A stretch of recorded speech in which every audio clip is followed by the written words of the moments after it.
Picture this. It's January 21, 1972, around 8 a.m. Pacific Time at the Pomona Fairgrounds in California, and the air is already thick with the smell of nitro and burnt rubber. NHRA Pro Stock Racing is the hottest thing in American motorsports right now, the pinnacle of raw, unrestricted muscle. Massive Hemi-powered Mopars, Dodges and Plymouths are absolutely dominating every drag strip from coast to coast. Teams like Sox and Martin seem unbeatable, and the crowds go wild for big blocks, brutal horsepower, and that deep, earth-shaking thunder of pure American iron. Then, quietly, almost unnoticed at first, a cranky engineer from Malvern, Pennsylvania, pulls into the Winter Nationals pits with something no one expects. It's a Chevrolet Vega, the same cheap four-cylinder economy car most people either laughed at or outright despised back in those days. But Bill "Grumpy" Jenkins didn't bring a stock Vega. He brought his version, built different in ways nobody saw coming. What happened next stunned the entire sport. This little car humiliated the big Hemis, forced NHRA officials to rewrite their entire rulebook, and broke the hearts of a whole generation who grew up idolizing those glory days of unrestricted muscle. But here's the part most stories leave out. When the car rolled up to tech inspection that morning, NHRA officials, including Inspector Jerry Valentine, took one long, hard look and rejected it on the spot. Headers illegal. Chassis questionable. They essentially told Grumpy to pack up his so-called tube frame fraud and go home. Did they shut him down right there? Did the Vega ever even get to make a pass? What Grumpy Jenkins did next is the part you won't believe, how close this whole legend came to never happening at all. Stick with me, the real story is wilder than you think. Let's step back a little further to understand why this Vega moment felt like such a shock to everyone watching in 1972. Pro Stock was still a brand new class. NHRA had only introduced it in 1970 as a heads-up, factory hot rod style category where the cars had to look like production models on the outside but could be heavily modified underneath. In those first couple of seasons, there was one clear king, big block power, especially the legendary Chrysler 426 Hemi. Teams like Ronnie Sox and Buddy Martin were absolutely dominating. In 1970 and 1971, their Hemi-powered Plymouth Cudas and Darts won race after race. Sox alone took multiple national events, and the Mopar camp seemed unbeatable. Fans loved it. The stands erupted every time one of those massive Hemis thundered down the quarter-mile with that deep, unmistakable rumble and raw, unfiltered horsepower. It was the glory days of American muscle at its peak: big engines, heavy cars, factory backing, and no apologies for brute force. But by late 1971, NHRA started to worry. The class was getting too one-sided, the same teams and the same big block combinations kept winning, and attendance and excitement were starting to suffer. So, heading into the 1972 season, they made a deliberate change to the rules package. They introduced weight brakes designed to level the playing field. Small block wedge engines like the Chevy 327 or 350 could now run at a lighter 6.75 pounds per cubic inch, while the big Hemis and other super heavy hitters got penalized at 7.25 pounds per cubic inch or more. On top of that, compact-bodied cars, think Vegas, Pintos, Gremlins, anything with a wheelbase under 100 inches, were allowed to compete at even lower minimum weights, as low as around 2,000 pounds with smaller engines. The goal was simple: encourage more variety, give underdogs a shot, and bring back closer racing. NHRA thought they were just tweaking things for fairness. What they didn't realize was that one sharp-eyed, no-nonsense engineer was paying very close attention to every detail of those new rules, and he had a plan that would turn their good intentions upside down. Now let's pull back the curtain on what was really happening behind closed garage doors that winter of 1971 into 1972, because this is where the real genius and the real questions start to emerge.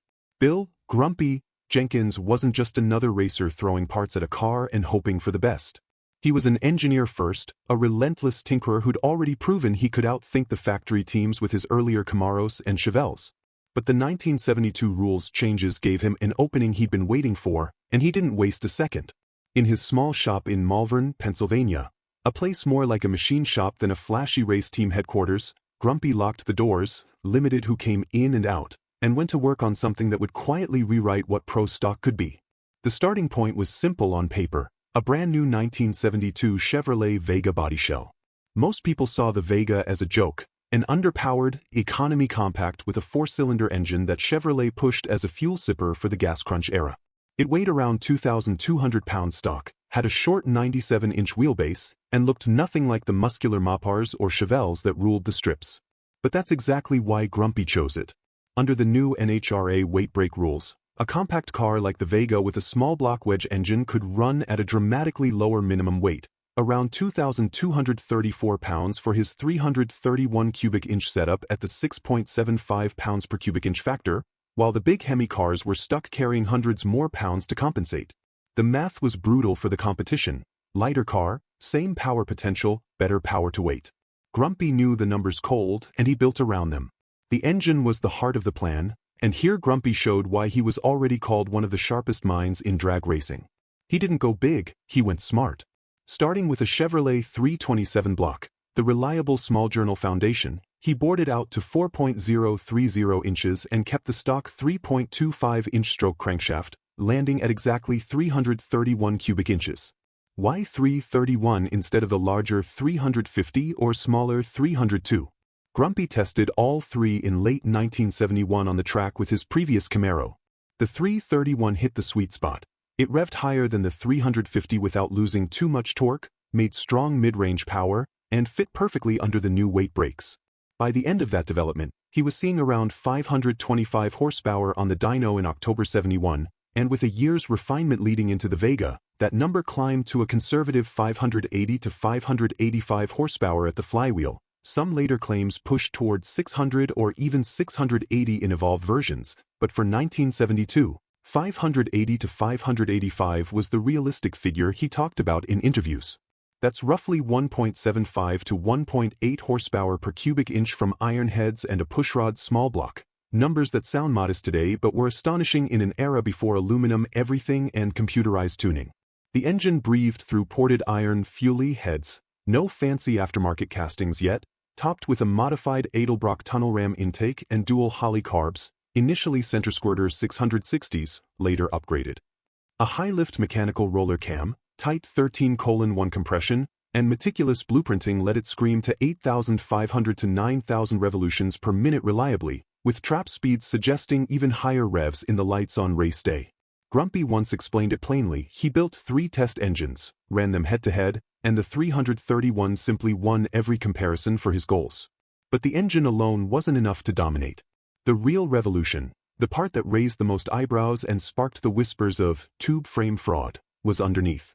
Pro stock rules still required a production-based unibody or frame. You couldn't just drop a full funny car chassis under a stock body and call it legal.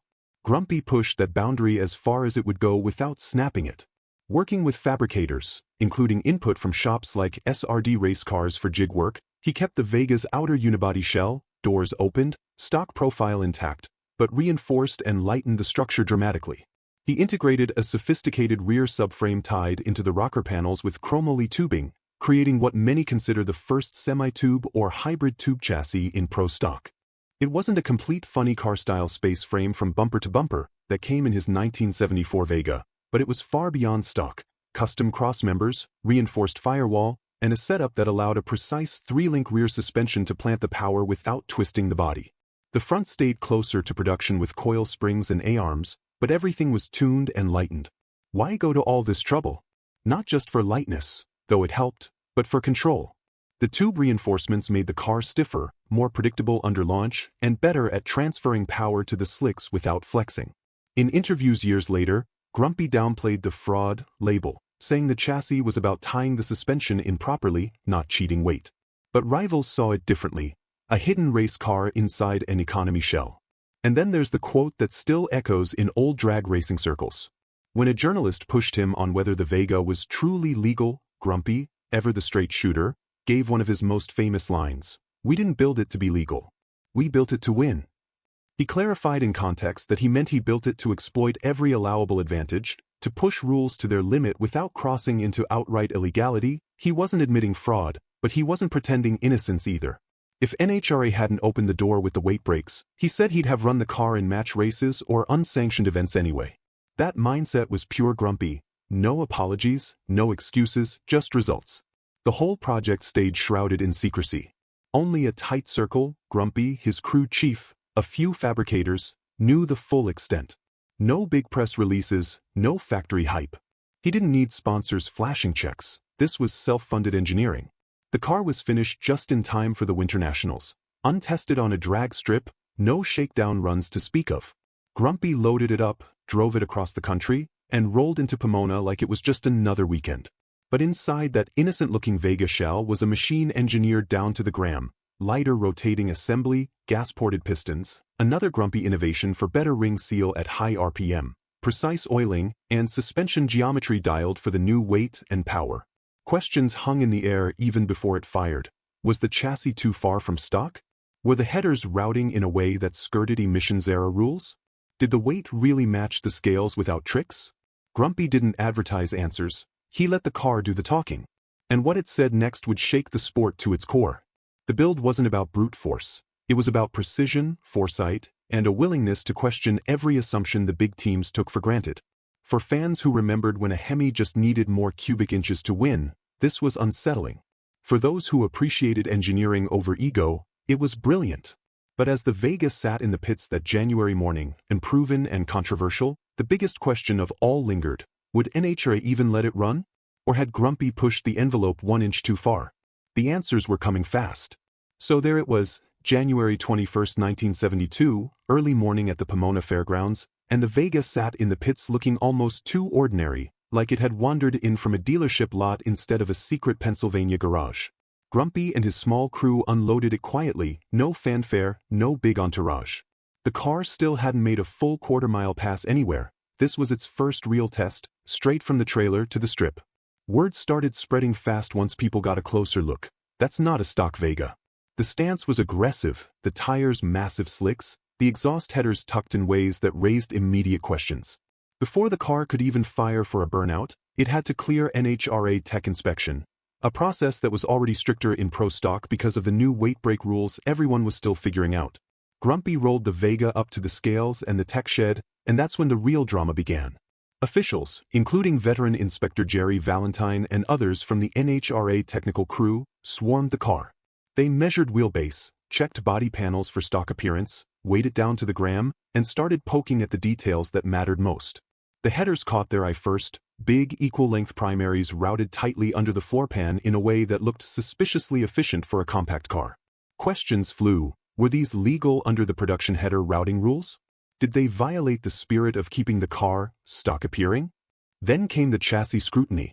The Vega's unibody had been heavily reinforced with chromoly tubing tied into the rockers and subframe. Grumpy called it a 3-link rear suspension setup with added bracing, but to some inspectors it looked dangerously close to a full tube frame hiding inside an economy shell. One report from the time quotes an official saying something along the lines of, "This looks like tube frame fraud. Take it home." The car was held up, weighed again, pulled apart for closer looks at welds and mounts.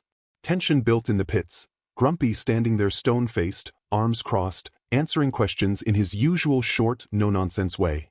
Crew members later recalled the moment felt like it could end right there. If NHRA disqualified it on the spot, the whole winter's work, the cross-country haul, the gamble on the new rules would be for nothing. The Vega sat impounded in tech longer than most cars that day. Grumpy didn't argue loudly or make a scene. He just waited, explained the build as best he could within the letter of the rules, and let the officials do their job. After what felt like hours of back-and-forth measurements, rechecks, and heated discussions behind closed doors, the call came down. The car passed, barely. NHRA gave it the green light, but with a clear message: "We're watching you every round." No formal rejection sticker went on the windshield, but the warning was loud. Grumpy's response? Classic. He shrugged, said something like, "Good, now let's go race," and took the car back to the pits to finish final prep. But the damage was done in the rumor mill. By qualifying time, half the pit lane was buzzing that the Vega was on thin ice, that NHRA might pull it mid-event if anything looked off. Qualifying itself was a nail-biter. The car was untested, suspension still bedding in, tune-up conservative to avoid breakage. Grumpy made his first official pass and clocked a 9.90 something at around 138 miles per hour, solid, but only good enough for 17th on the ladder.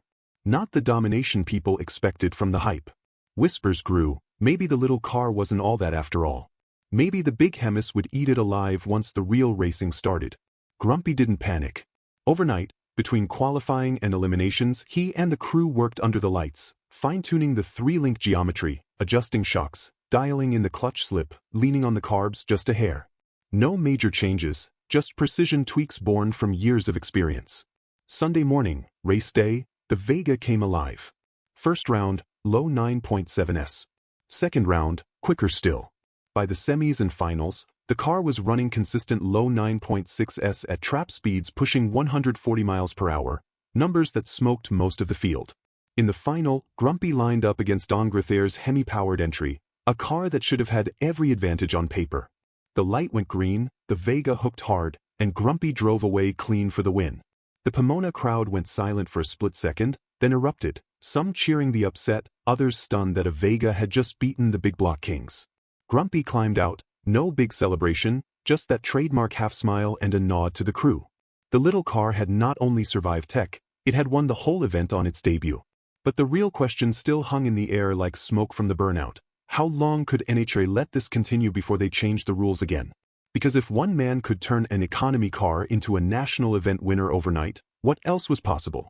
The sport had just witnessed the beginning of the end for the old way of doing things, and nobody, not even Grumpy, knew exactly how far the fallout would reach.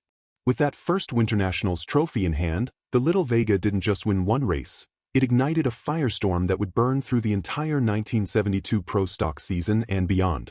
Grumpy Jenkins and his crew packed up from Pomona and headed east, knowing full well that NHRA wasn't going to let this slide quietly. The Vega had exposed a loophole in the new weight break rules that nobody, least of all the officials, had fully anticipated. A compact-bodied car with a high-revving small block could now out-accelerate and outrun the heavier big block monsters, and the numbers proved it mercilessly. Over the next few months, Grumpy entered 7 major national events, and the results were staggering. He won 6 of them. That's an 86% win rate in a class where consistency was everything.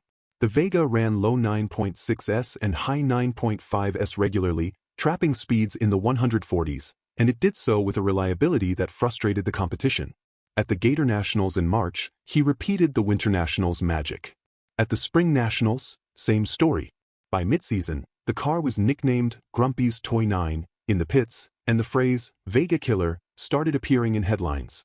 Earnings piled up fast. By the end of the year, Grumpy had pocketed around $250,000 in prize money alone, a figure that made him one of the highest-paid athletes in the country that season, right up there with names like Wilt Chamberlain in the sports pages. Time magazine even ran a feature on him, calling the Vega the car that changed drag racing, with a photo of Grumpy looking as unimpressed as ever next to his unassuming machine. But behind the wins was a constant shadow, NHRA's growing obsession with the car. From Pomona onward, the Vega was pulled for inspection after almost every round. Tech officials didn't just spot check, they tore it down repeatedly, scales, tear-down bays, micrometers on every weld and tube. They measured the chassis bracing frame by frame, weighed components separately, scrutinized the headers for routing compliance, and double-checked the engine displacement down to the 1/10 of a cubic inch. Grumpy later joked in interviews that, "They probably knew my car better than I did by August." The message was clear. If there was even a hint of something outside the rules, they'd find it and pull the license. Yet every time the car passed. No disqualifications. No major penalties. The Vega was controversial, but it was legal. Pushed to the absolute edge, yes, but still within the letter of what NHRA had written. That didn't stop the frustration from building on the other side of the fence. Big block teams, especially the Mopar camps, felt the rules had betrayed them. They'd invested heavily in Hemi development, and now a lightweight Chevy economy car was stealing their thunder. Complaints poured in at drivers' meetings and in letters to NHRA headquarters. The class was supposed to be about factory muscle variety, not one man's clever engineering coup. By late summer, the pressure became impossible to ignore. NHRA had no choice but to act. Heading into the 1973 season, and in some cases with mid-season tweaks, they tightened the rules package dramatically. The weight brakes were recalibrated to close the gap. Small blocks lost some of their advantage, compact cars faced stricter minimums, and chassis modifications came under much heavier scrutiny. Tubing reinforcements had to stay closer to production locations. Anything resembling a full tube frame was effectively outlawed without massive weight penalties. The changes weren't an outright ban on the Vega. Grumpy continued racing similar cars into 1973 and beyond, but they fundamentally shifted pro stock away from the big block brute force era. The class evolved into what we recognize today. Lighter, smarter, more innovative cars where chassis and suspension wizardry mattered as much as cubic inches. Grumpy's 1972 Vega didn't just win races, it forced the sport to grow up. It proved that raw power alone wasn't enough anymore. Precision engineering, rule mastery, and a willingness to think differently could topple giants. For the fans who'd grown up cheering those thundering Hemis, it felt like the end of an innocence. The glory days of unrestricted muscle were fading, replaced by something colder, more calculated. And yet, in the quiet moments after a win, when Grumpy would stand by the car wiping grease from his hands, you could almost see the satisfaction. He hadn't broken the rules, he'd beaten them at their own game. The question that lingered for everyone watching, though, was simple and haunting. If one man could do this with a Vega in 1972, what would happen when the next genius showed up with even better ideas? The sport had changed forever, and nobody, not the fans, not the officials, not even Grumpy himself, could predict exactly where it would go next. And so the 1972 Vega didn't just win a handful of races or collect a big paycheck, it marked the quiet, irreversible turning of a page in American drag racing. For those of us who were there in the stands or in the pits during the late 1960s and early 1970s, watching those big Hemi Mopars thunder down the quarter mile felt like the purest expression of freedom and power this country ever put on four wheels. The sound alone, the deep, chest-rattling idle, the explosive launch, the way the whole car seemed to fight itself just to go straight, was something you felt in your bones. It was loud, it was unapologetic, it was ours. Then came Grumpy's little Vega, a car built from an economy compact most people wouldn't give a second glance, and it proved something we weren't quite ready to hear, that brains and precision could outrun brute force. It wasn't about having the biggest engine anymore. It was about having the smartest one, the lightest chassis, the best understanding of the rules. Grumpy Jenkins didn't shout from the rooftops or wave his fists, he just built the car, tuned it, drove it, and let the results speak. And speak they did. By forcing NHRA to rewrite the rulebook, he didn't kill big block racing overnight, but he ended its unchallenged reign. Pro stock became a different animal after 1972, lighter, more sophisticated, more about engineering than ego. The class we watch today, tube frames, exotic materials, computer-aided everything, owes its DNA to that unassuming Vega rolling out of a Pennsylvania garage. Grumpy himself kept racing, evolving the concept through 1973 and into 1974 with even more advanced versions, but that first 1972 season remains the one people still talk about in hushed tones at car shows and reunions. He became known as the father of pro stock, not because he invented the class, but because he showed what it could truly become when someone refused to accept the status quo. For the fans who lived through it, though, the Vega story carries a bittersweet edge. It was thrilling to see an underdog win, sure, but it also felt like losing something irreplaceable. The raw, unfiltered muscle era slipped away, replaced by something cleaner, smarter, and maybe a little colder.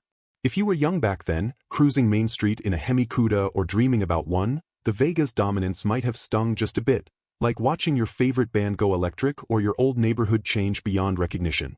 Yet looking back now, most of us can admit it was necessary.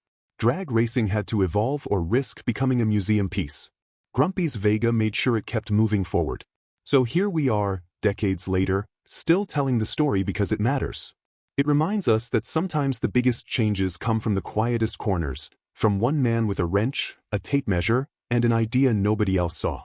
The 1972 Vega broke NHRA's heart, yes, but it also opened doors that are still wide open today. And if you think about it, maybe that's the real legacy. Not the wins, not the rule changes, but the proof that ingenuity always finds a way. Now I have to ask you, what's your memory of those days?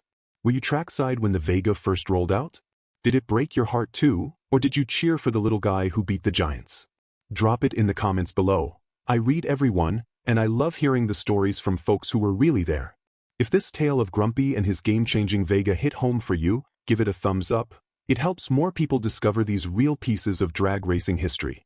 And if you want more deep dives into the forgotten legends of the 1970s strips, the cars, the rivalries, the moments that shaped everything, hit that subscribe button and turn on notifications. Next time, we might peel back another layer, maybe even something Grumpy himself only hinted at in old interviews. Until then, thanks for riding along. This is the kind of story that keeps the spirit of those glory days alive. Take care out there.